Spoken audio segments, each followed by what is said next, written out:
Hello friends, आज हम बनाना सीखते हैं लौकी की सिंपल सब्जी, जिसमें हमने किसी स्पाइस का और ना ही प्याज ना ही टमाटर किसी भी चीज का यूज नहीं किया है। अब हम देखते हैं बिल्कुल सिंपल सब्जी लौकी की किस तरह बनाई जाए। इसके लिए मैंने लौकी काट कर पहले से यहाँ तैयार रखी है। मैंने लिया है थोड़ा सा घी और अब हम इसे बनाना स्टार्ट करते हैं। I show you how it. सबसे पहले हमने घी डाला, फिर जीरा डाला, अब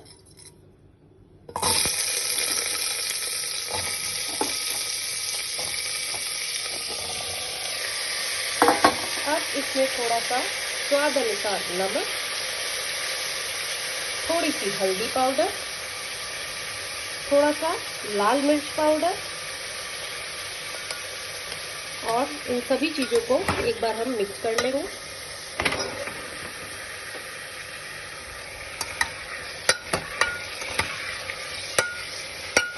मैंने इसे घी में बनाया है, आप चाहे तो इसे किसी भी चीज में बना सकते हैं, तेल, बटर, व्हाटएवर यू वांट। और अब इसमें हम पानी ऐड करेंगे और इसको 5 से 6 सीटी लगाकर पकने देंगे। आइए अब हम देखते हैं 5 से 6 विसल लगाने के बाद हमारी सब्जी कुछ इस तरह से दिख रही है। ये देखिए, अब ये पूरी तरह से पक चुकी है। आप इसमें धनिया डालें और